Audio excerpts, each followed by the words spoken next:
Imagine a scale where civilizations grow as vast as galaxies.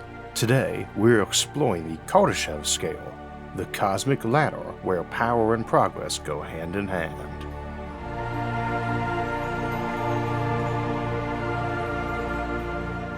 Today we'll be exploring the Kardashev Scale, a system originally created for astronomy and SETI efforts, the search for extraterrestrial intelligence, that has since become the framework for discussing advanced civilizations, potentially including our own.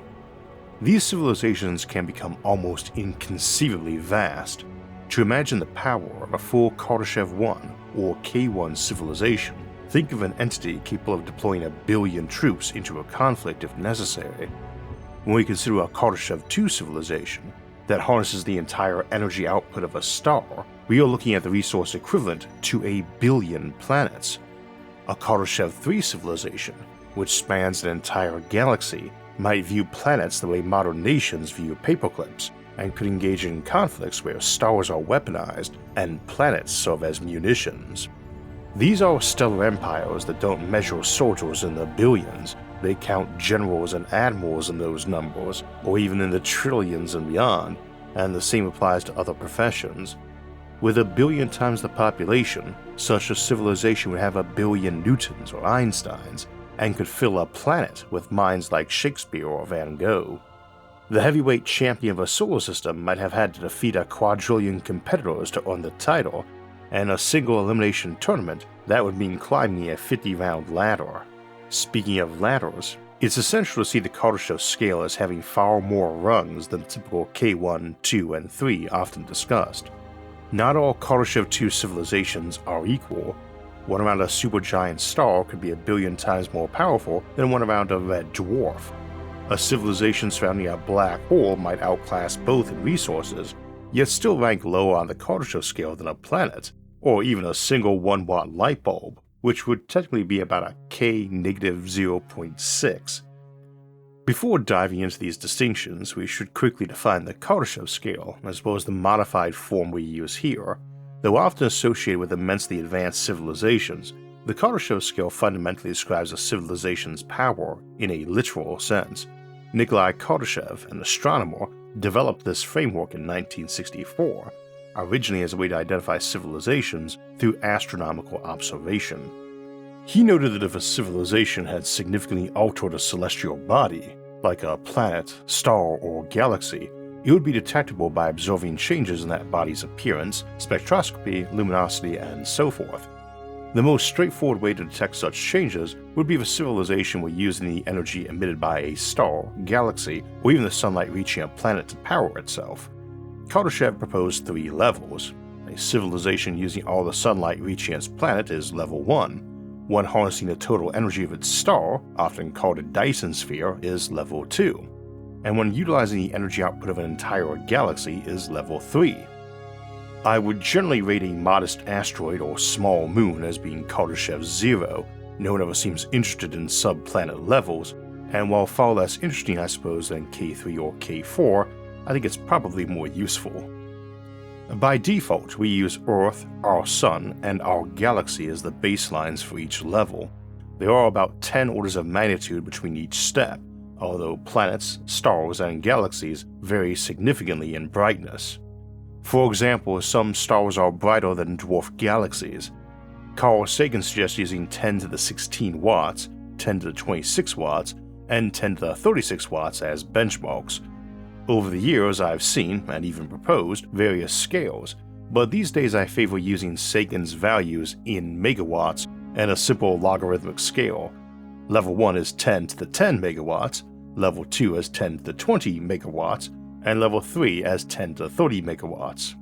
10 to the 10 megawatts is the same as 10 to the 16 watts, by the way. Levels 4 and 5 can be added at 10 to the 40 megawatts and 10 to the 50 megawatts respectively. On this scale, Earth wouldn't be a K1 but a K1.1, indicating it receives 2 times 10 to the 11 megawatts of sunlight. For precision, we could write this as 2 K1.1. The Sun emits 4 times 10 to the 20 megawatts, making it K2.0, or more precisely, 4K2.0. The dimmer red dwarf stars, which are the most common type of stars, could support a civilization around K1.7, about 1,000 times less than our Sun, while bright supergiants can be up to 1,000,000 times brighter than our Sun, reaching K2.6 or K2.7 even. Some dwarf galaxies are even dimmer, while the brightest galaxies reach up to 10 to 33 megawatts or K3.3. The Virgo supercluster we reside in is around 10 to the 39 megawatts, or K3.9, though we're sometimes considered part of the larger Lanakia supercluster, which would be around K4.0 to K4.1. The entire observable universe currently reaches around K4.7, a value that changes over time as it does for individual stars, galaxies, and superclusters. This brings up a key point. Raw energy output alone does not necessarily indicate true strength or technological advancement. Higher power levels suggest technological capability, but harnessing a star's energy, for example, could be achieved with relatively simple technology, like reflective materials or heat engines. In this sense, a civilization with a micro black hole reactor generating 10 to the 14 watts, or 10 to the 8th megawatts, K0.8, might actually be more technologically advanced than one using a full K2 Dyson swarm. Similarly, a hyper-efficient machine intelligence operating on a single megawatt would technically be a K0.0, while you or I might fall around K-0.4. A large patch of algae covering several square miles could be K plus 0.4, while you, I, or that machine intelligence are likely more advanced than the algae raft. The Kardashev Scale does not directly reflect technological sophistication or population, though it's probably a decent correlation for a civilization built around the same types of technology or citizens, or entities for that matter. With that foundation, our focus today is mainly on comparing civilizations with themselves at various stages on the scale, though we might reasonably assume older, larger civilizations are likely more advanced than we are today. So, where are we currently?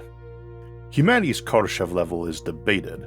Some argue we are not yet K1, but I disagree, especially if we're using the modified Scale scale, or MSS for short, which again is about a 20th the power output of the basic K1 of the original Kardashev scale, or OKS for short, and we'll be using the MSS by default for the rest of today, not the OKS. As I was saying though, I think we qualify as K1 already. We utilize a significant portion of Earth's solar output to sustain our civilization, mostly to grow food. Roughly 10% of Earth's total surface, including oceans, is used for agriculture. Though photosynthesis is less efficient than photovoltaic panels, we are assessing energy use, not efficiency. On the MSS modified Scale scale, where 10 to 10 megawatts is K1, humanity qualifies as K1. This approach aligns with the spirit of the Kardashev Scale, which emphasizes detectability.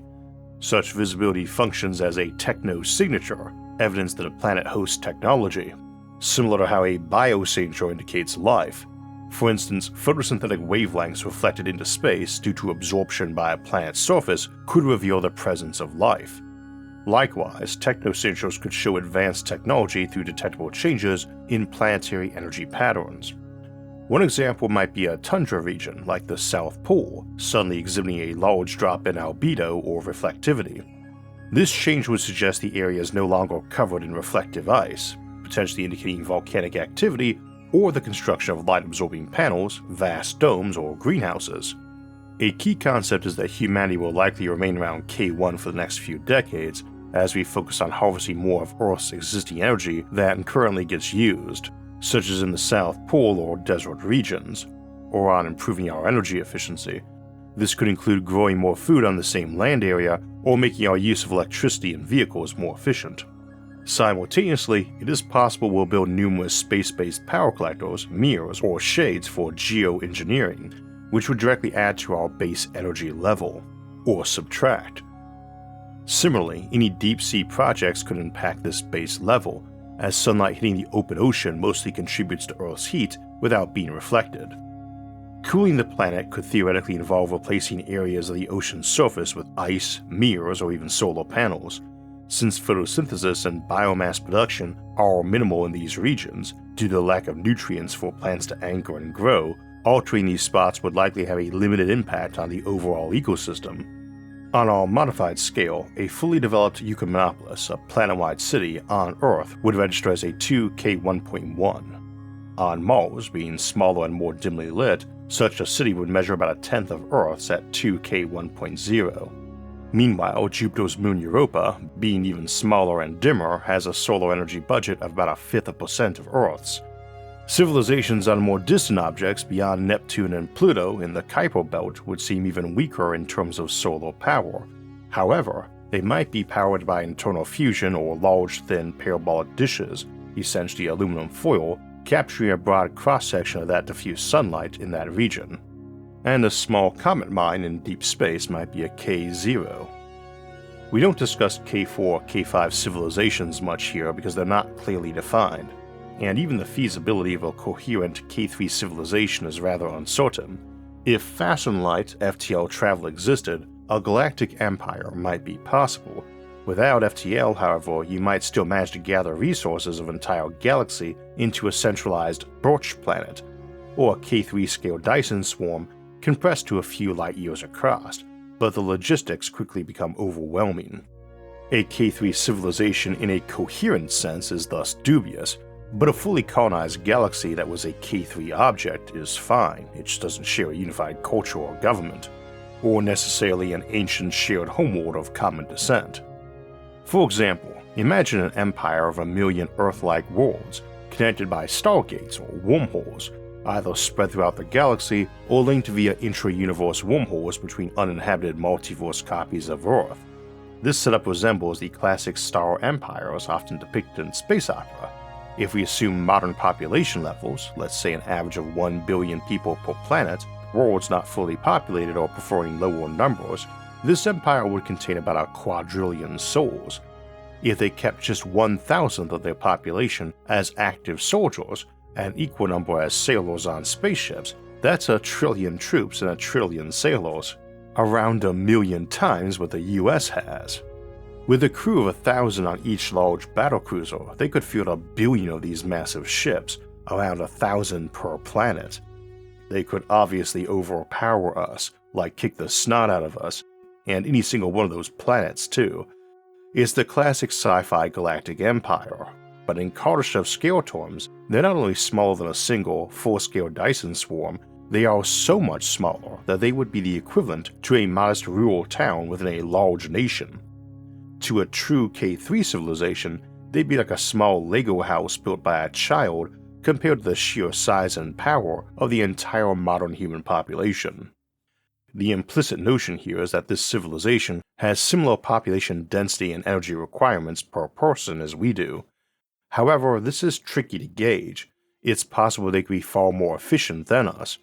For instance, we discussed black hole-powered post-biological civilizations residing in post-stellar or intergalactic space that might run entire empires on the energy budget of a single kilogram of mass per day. On the other hand, by the 4th millennium, our solar system might have ultra-powerful automation and technology, harnessing the full energy output of our sun, plus hundreds of nearby stars, making us something like a K2.4 civilization with only a few hundred times our current population.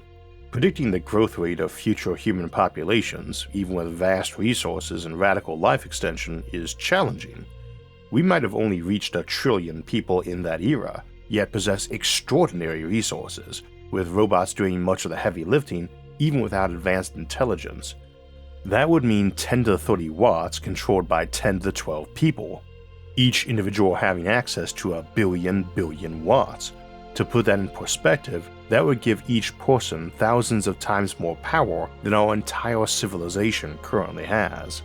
Even if we bred quite rapidly, quadrupling our population every century like we did in the 20th century, which was unprecedented growth, that just puts our population up to 10 quadrillion, and means your typical person alive then has 10 times the entire modern power grid at their disposal. This wouldn't seem like a civilization worried about its next meal. It's one that could funnel surplus population onto huge armadas of colony fleets bound for new systems. But this is also where people might point out that all the growing systems eventually reach a limit, even in a Kardashev Scale society, and it's unclear where they might draw the line for watts per person. They might decide that 1,000,000,000 watts per household or an O'Neill cylinder per family is ideal, or they might favor a single watt supercomputer for each individual, running a potent mind in a minimal space. One reason I like our MSS SIG and modified megawatt scale is that a single megawatt feels like a decent, realistic per-person energy allocation for an advanced civilization, high enough to account for efficient personal needs and essentials like food production, whether by sunlight or grow lamps. Just as people today consider how much lawn or garden they want to maintain, future individuals might ask themselves how much energy they want to spend lighting up their own plot. And unlike today, where mowing and pruning take effort, a robot would do that, at least when they didn't feel like doing it themselves. I suspect high-tech civilizations are not particularly lazy or decadent and like to have a sense of purpose. We tend to worry these folks would be hedonistic and prone to walk in dark places, metaphorically speaking, but I think most would not, or would not for long, one way or another. See our Nihilistic Aliens episode for some discussion of that. That doesn't mean their sense of purpose involves gardening, but the same thinking applies to other energy-heavy activities like computing and space travel.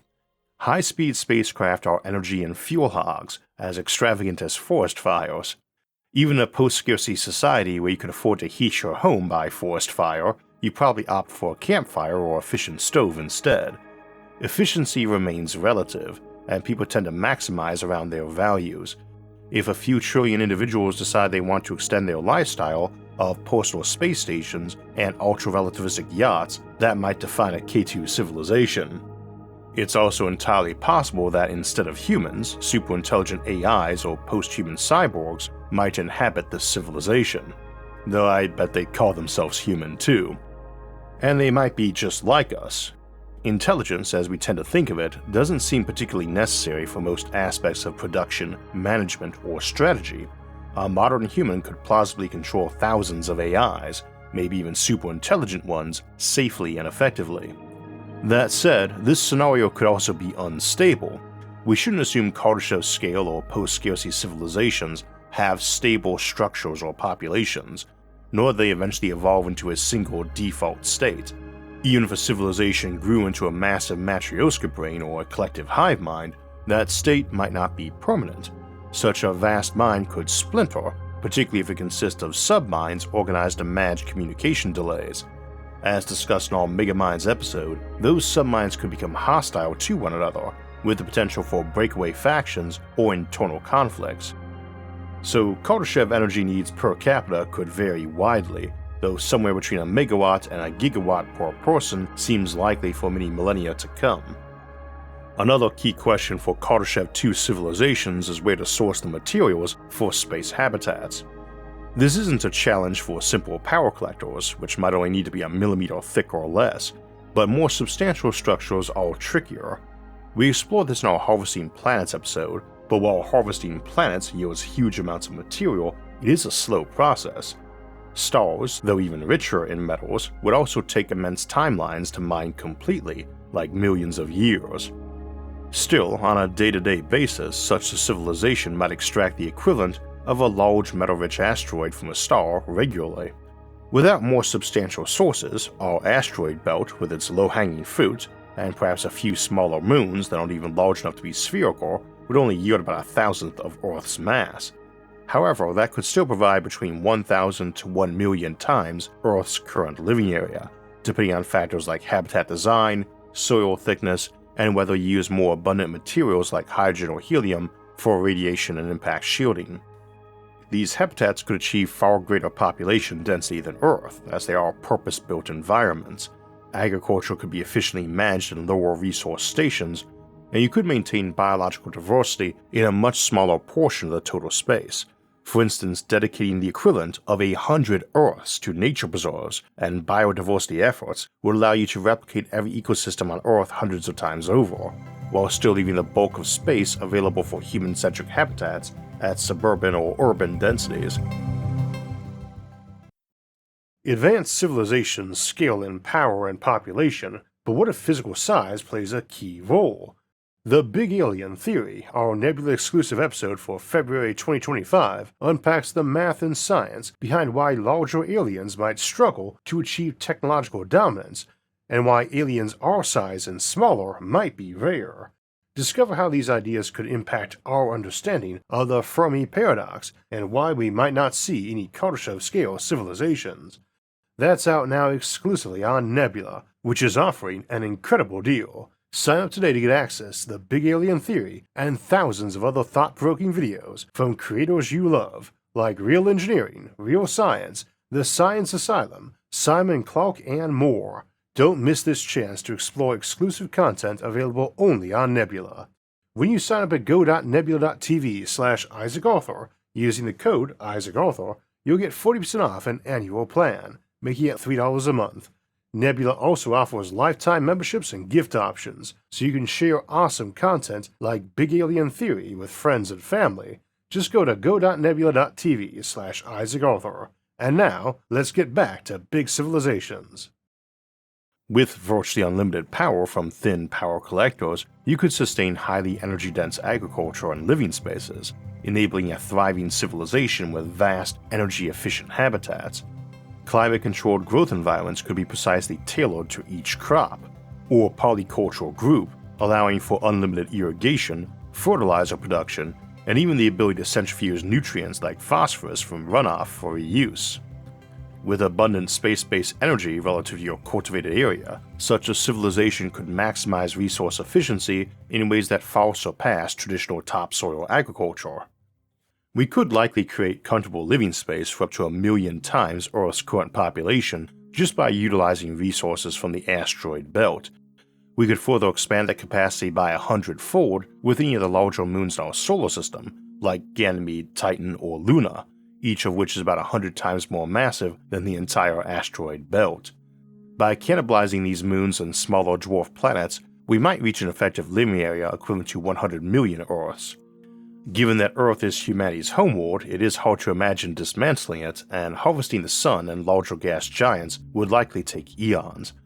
But as our home system, the solar system might also receive imported megatons of raw materials from other star systems. Even without highly advanced technology, a Kardashev 2 civilization could support up to 1 billion people comfortably, with no fundamental changes to human existence other than increased energy abundance. At that scale, each individual could still have access to about 400 megawatts of power each, a 4K 0.2 entity in their own right. As we discussed in the Cyborg Civilizations episode, per energy capita needs could be reduced to something like 400 watts, or even as low as 40 or 4 watts, while still allowing people to look and feel human, at least as much as they chose to. Brains and vats might require only 10 to 15 watts, although they'd still need systems to convert energy into nutrient gel and to run virtual environments for simulation. Uploaded minds might manage with even less, while vast Gestalt minds that view individuals like us as ants could require much more. There might even be ways to recycle energy in ways that defy entropy and the laws of thermodynamics, or to access energy or matter from alternate universes. Perhaps consciousnesses could be encoded onto subatomic substrates or stored in higher dimensions. With trillions or quintillions of scientists, such a civilization could make discoveries and innovations we cannot begin to imagine. And to scale this up to a K3 galactic level, we would simply multiply everything by about 10 billion. Why only 10 billion? Though there are roughly 500 billion stars in our galaxy, most are much dimmer than our Sun. Their effective output could be even lower, as civilizations of the scale might seriously consider moving stars into our solar system to expand both living area and power supply, or to set up fuel depots for whatever reactors they run on. When we talk about the Kardashev scale, I like to give some numerical examples to really drive home the scale involved.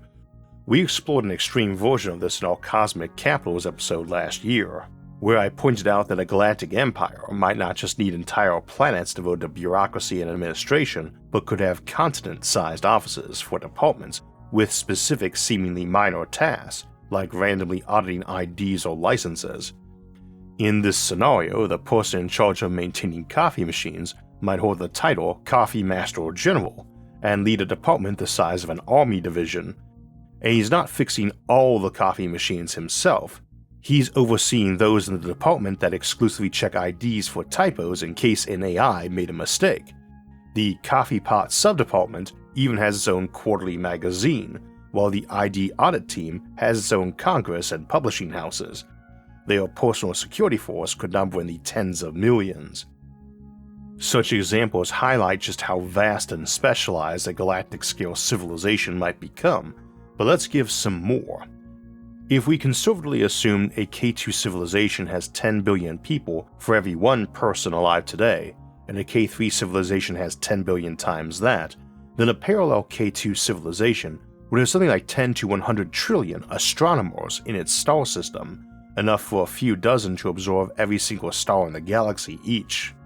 If we colonized every star in the galaxy similarly, we'd have a few dozen astronomers dedicated to every single star in the observable universe.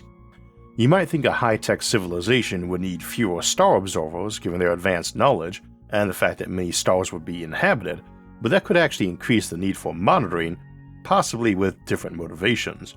As for spies, the CIA's total number of employees is classified, but it's estimated to be around 20,000, or about 60 people per million in the US.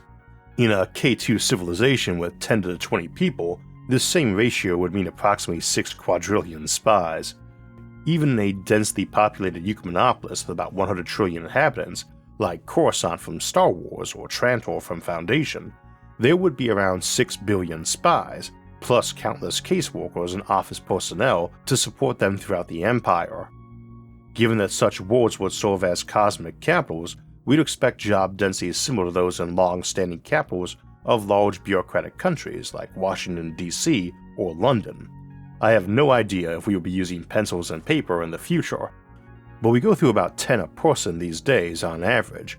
A country the size of the US needs about 100 hectares of forest cut down a year to provide the wood for its pencils, around 250 acres. So we can't imagine a planet where an endless line of robotic tractors plant and tend and transplant young new trees, while far on the other side of that planet mulch other warehouse-sized Goliaths that eat the things and spit out millions of pencils a minute. The hard part isn't imagining that, it's imagining that as Pencil Factory 987, just one of countless planets devoted to making pencils. And while on the one hand we would expect smaller scale and more distributed manufacturing, some things are going to be better at large scale. I'm sure all this talk of giant bureaucracies and spies made some of you think of Warhammer 40,000 and the image of Earth, or Holy Terra as depicted there, with its endless ranks of bureaucrats and inquisitors. For those unfamiliar with the setting, imagine a giant toxic wasteland of super tall skyscrapers where the cast of a Mad Max film runs the local licensing bureau, which sits on the 7,000th level of a building so ancient and massive that entire sections are abandoned, sealed off, and inhabited by mutant civilizations. As dystopian as that universe is, it captures the scale of a galactic empire better than almost any other, especially the sheer madness of the scale. In this world, vast pyramids of skulls line the immense walkway leading to the Emperor's interned throne. These aren't random sacrifices, they are the venerated skulls of heroes so esteemed that they earned this grim honor, though it is a very skull-obsessed civilization. For perspective, a regular pyramid 1 mile high could hold 926 trillion human skulls. I'm not quite sure what inspired me to ask ChatGPT that specific question, and I probably shouldn't be giving you ideas about piles of skulls, but the math checked out. In a civilization of 10 to the 20 people, where each individual lives a century, about 1 billion would die every year. Even if 1 in 1,000 people found it funny to donate their skull for such a monument, you could build a new mile-high skull pyramid every year. As for coffee, a K2 civilization would drink around 270 quintillion gallons daily, over a sextillion liters, which is a few hundred million times more than the daily flow of the Nile River. Remember the coffee master general mentioned earlier? That was just one small office's staff responsible for fixing coffee machines. Essentially, for any task we handle in large nations today, a K2 civilization multiplies that workforce by 1 billion to 1 trillion. Scaled up by those same factors again for a K3 civilization, rinse and repeat for a K4 and beyond, and you start to get a sense of what daily life and infrastructure might look like on such an unimaginable scale. You might think you'd feel like an immeasurably tiny speck in the vastness of such a civilization, but I'm not sure it would feel much different from now. Big numbers are hard for us to grasp, which is why I use so many unusual examples for topics like this. Scientific notation alone is too clinical. It doesn't convey the enormity of these things. It's these strange, scaled-up examples that make it real. The 955 billion pairs of toenail clippers produced every second in a K2 civilization, the 3.47 quadrillion napkins used every second, or around 3 billion metric tons. Imagine 10 billion fully loaded container ships landing every single second just to offload napkins. That's how you emphasize the sheer scale of a K2 civilization, and remember, that's only a K2. Despite this vastness, I don't think we feel any more overwhelmed. There are already more than enough people around for each of us to feel like a tiny speck. Our brains just naturally adjust to the scale. As a minor celebrity, I've never managed to wrap my head around the size of my fan base, and it's very small compared to a lot of other channels, let alone famous athletes or superstars. I love my audience, but I don't really have the ability to know them. I would say the reverse, but I am not an actor. If you watch regularly, you probably know me as well as all but my closest friends. For example, I curse more in person. I think most of our regular audience would be good friends of mine if life let me know them in return, and that's my loss. I wish our neurology and brain structure would let me actually know all the cool people I've been missing conversations and brainstorming with. There's a lot of reason to contemplate post-human mind augmentation, that's one of mine. But that's the key thing, it really comes down to the people we interact with regularly, similar to Dunbar's number of around 150 to 160, though for some it might be much higher, maybe even an order of magnitude, and technology might expand that. I wouldn't say most of my real-world friends don't watch my show. First, because many of my good friends are audience members I chat with regularly. That's how I know how many other friends I'm missing out on. And second, because quite a few of my local friends or old war buddies have seen the show. But they mostly are not regular viewers, and I rarely bring it up. In fact, I often cringe a bit when it does come up. To many of them, I'm Sarah's friendly but eccentric husband, or the guy who's a good cook and griller, or the one who's hard to beat at Catan. In such an immense future, those same options, or whatever someone's preferences are, should be as available as they are now, if not more so. And I think that's a good note to close on, because many people flinch from the vastness of a future like this and find it undesirable. And yet I believe it's actually more desirable, because in such a vast sea of humanity, there will always be a good port to call home.